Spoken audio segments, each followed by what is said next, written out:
Bismillahirrahmanirrahim, nahmaduhu wa nusalli ala rasulih karim amma ba'd. Continuando no episódio de Hudaybiyah, os muçulmanos estão acampados em Hudaybiyah e os Quraishitas estão do outro lado barrando a entrada à cidade de Makkah Mukarrama. E nesses dias que seguem, os Quraishitas tentam uma série de situações. Uma delas foi a tentativa de fazer um ataque surpresa aos muçulmanos. Eles vieram, sensivelmente, 80 homens, vem no Sahih Muslim, que 80 homens partiram de Tan'im, um bairro perto, hoje uma cidade, e tentaram atacar pela hora do Fajr, pela hora da alvorada, tentando apanhar de surpresa os muçulmanos. O certo é que os muçulmanos estavam preparados para esse tipo de ataques e conseguiram, de uma certa maneira, estar atentos e, com isso, apanhar este ataque e fazer um ataque surpresa ao ponto de capturarem os 80 homens Quraishitas que foram levados logo pela manhã ao profeta de Allah sallallahu alaihi wasallam, mas o profeta de Allah sallallahu alaihi wasallam, que nesta altura, neste tipo de situações, teria todas as razões legais para os executar, mas os perdoou e mandou-lhes embora. Por isso é que no Surah Fatah, no versículo número 24, que está no vosso frame, Allah subhanahu wa ta'ala diz: وَهُوَ الَّذِي كَفَّ أَيْدِيَهُمْ عَنْكُمْ وَأَيْدِيَكُمْ عَنْهُمْ, que Allah é aquele que travou, que segurou o ataque deles sobre vós e que também segurou a vossa retaliação sobre eles. Ou seja, Allah subhanahu wa ta'ala inspirou o profeta de Allah sallallahu alaihi wasallam, mas também o profeta de Allah sallallahu alaihi wasallam, a sua misericórdia, a sua maneira de estar, a sua parte humana, foi tão grande que neste tipo de situação, com a ajuda de Allah, ele não fez nenhum tipo de vingança sobre esta possível, era um atentado para todos os efeitos, o que eles iam fazer sobre os muçulmanos, mas sim perdoou-os e levou-os e mandou-lhes outra vez embora. Era esta mudança, era esta nova maneira de estar que o profeta Muhammad sallallahu alaihi wasallam trouxe ao mundo, que estava realmente a apaixonar as pessoas.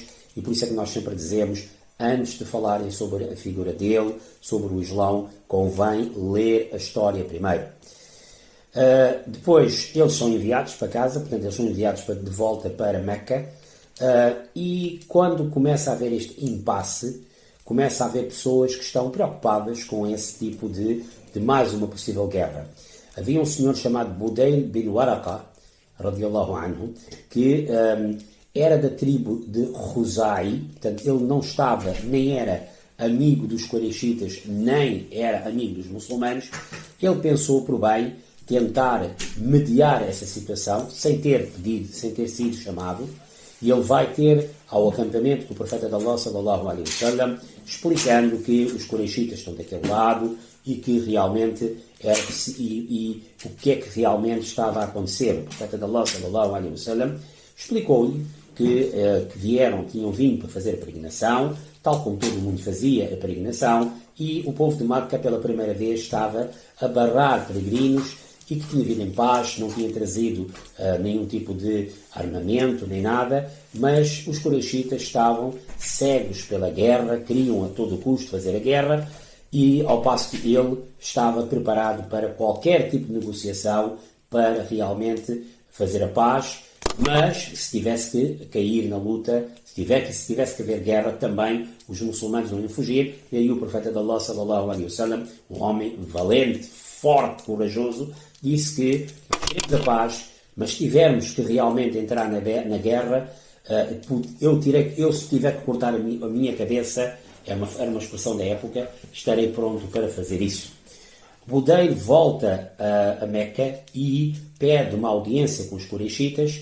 Naturalmente que entre os Quraishitas havia alguns radicais que não queriam ouvir nenhum tipo de conversa. Normalmente os radicais fazem isso, mas a grande maioria dos líderes aceitou falar com Budayl e ouviu a mensagem que Budayl trouxe do profeta de Allah sallallahu alaihi wasallam.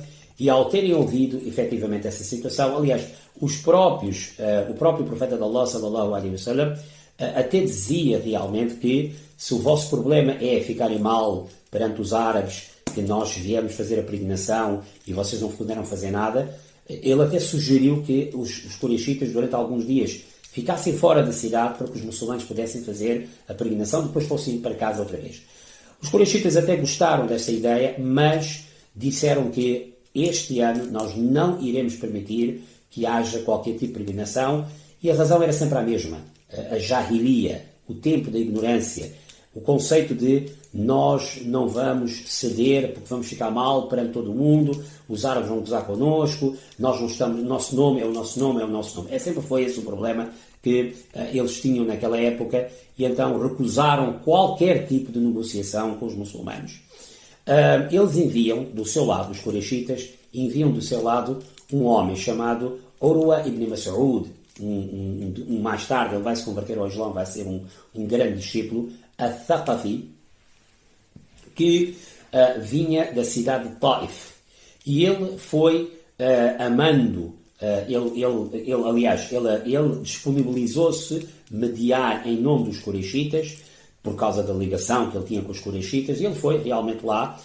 E quando pede uma audiência com o profeta de Allah, sallallahu alaihi wasallam, ele é bastante agressivo na maneira de falar, dizendo que realmente tu vieste cá e viestes cá, dizes que vens fazer a paz, dizes que vens fazer a religião de Deus, mas na realidade vieste cá, separaste os árabes e realmente estás a criar discórdia contra todos e estás a trazer pessoas contigo que são estrangeiros e outro tipo de tribos que nós não conhecemos, e realmente vieste estragar todo o sistema aqui em Makkah Mukarrama. Ele foi bastante agressivo nas suas palavras, ao que o profeta de Allah sallallahu alaihi wasallam respondeu da mesma forma, que eu vim unir, vim juntar, nós viemos para fazer uma peregrinação, queremos fazer a justiça, estamos a pedir para uma nova religião, estamos a pedir paz, mas os Qurayshitas não querem realmente aceitar e só querem fazer guerra connosco. Urwa ibn Mas'ud ainda vai mais longe e diz que tu não percebes que mesmo que se um dia vieres a ganhar esta guerra, esta gente à tua volta, falando sobre os discípulos, os companheiros que estavam à volta, um dia vão abandonar porque eles não serão leais a ti. Ao ter dito isso, atrás, Abu Bakr Siddiq radiyallahu anhu não conseguiu segurar a sua fúria e disse, foi um bocadinho insultuoso com Urwa ibn Mas'ud, dizendo que foi um bocado, disse umas palavras um bocadinho vulgares a ele, quase que dizendo que portanto, pega na deusa Lat, que era a deusa deles, e vai ter com ela. Portanto, é uma forma muito vulgar que não vamos naturalmente aqui dizer aqui, e deixando ali um ponto bastante tenso entre os que estavam lá. Portanto, e Abu Bakr ficou extremamente chateado porque Urwa ibn Mas'ud estava a insinuar que os discípulos, os Sahaba, iriam abandonar o profeta de Allah sallallahu alaihi wasallam, algo que não passava pela cabeça deles e deixou-os bastante chateados com essa situação. A situação acalmou-se a partir daí. Urwa até diz que tu me ofendeste dizendo que vai ter com a tua deusa Lat e desaparece daqui, mas ele até utilizou a palavra Sus Badr al-Lat, que basicamente significa chupa o órgão sexual do Lat. Portanto, é um insulto bastante alto, mas isso mostra que Abu Bakr estava muito chateado com a insinuação que Urwa ibn Mas'ud tinha dito. Urwa não respondeu dizendo que eu tenho uma dívida contigo e por essa razão não te vou responder, senão teria-te respondido à letra. Continuaram os dois a falar e, tal como era hábito, os líderes, quando falavam uns com os outros, tinham um hábito de mexer na barba um do outro. Urwa começa a mexer na barba do profeta várias vezes. Faz com que, atrás dele, há um senhor que, volta e meia, quando ele tocava na barba, batia-lhe com o punho da espada, do outro lado da espada, no sentido de afasta-te. Até que houve uma altura que Urwa continuou a mexer tanto na barba do profeta de Allah, sallallahu alaihi wasallam, que este senhor atrás dele bateu-lhe com força e diz: se voltas a tocar na barba, eu irei cortar a tua mão. Quem era este homem? Este homem era Mughira bin Shu'ba, radiyallahu anhu. Mughira bin Shu'ba era a Thaqafi, era sobrinho de Urwa ibn Mas'ud. Daí é que ele teve a ousadia de lhe ter batido na mão, porque eles eram da mesma tribo. Mughira bin Shu'ba, como sabem, era um rapaz que pertencia a Taif, mas ele estava numa gangue. Eles eram uma gangue de bandidos e de assaltantes e viviam a má vida e atacavam no passado várias caravanas, até que um dia atacaram uma caravana que os reconheceu quem eles eram, e esta caravana foi pedir resgate, foi pedir dinheiro a Taif, e obrigando o povo de Taif a pagar o assalto que tinha sido feito por esses rapazes, e isto fez com que o povo de Taif pagou o resgate para não haver guerra, e esses rapazes fugiram para Medina Munawwara e acabariam por se converter, tanto que o profeta de Allah, sallallahu alaihi wasallam, quando Mughira bin Shu'ba converte-se, até oferece todo aquele dinheiro que eles roubaram, mas o profeta de Allah, sallallahu alaihi wasallam, rejeitou, dizendo que nós não aceitamos dinheiro roubado. Alguns dos assaltos que eram feitos a caravanas pelos muçulmanos eram caravanas que traziam de Meca material que eram dos muçulmanos, que tinham sido confiscados pelos muçulmanos. Isto é uma coisa. Agora, outro tipo de material roubado de outras pessoas, o Islão naturalmente não aceita qualquer tipo de caridade de material que seja roubado de outros. O profeta de Allah, então, ele também, o tio, quando vê Mughira neste lugar, também vira-se para Mughira e diz: tu também estás aqui, não tens vergonha do que é que fizeste? Enfim, começou-lhe a ralhar. Mughira não lhe respondeu. Urwa regressa aos Quraishitas. Durante uma hora conversou com o profeta de Allah, sallallahu alaihi wasallam, mas esta uma hora lhe deixou de tal maneira modificado, que ele, quando chega aos Quraishitas, ele diz que eu já visitei, Urwa, já tive a honra de visitar reis, já entrei em palácios do César, já entrei em palácios da Pérsia e da Abissínia.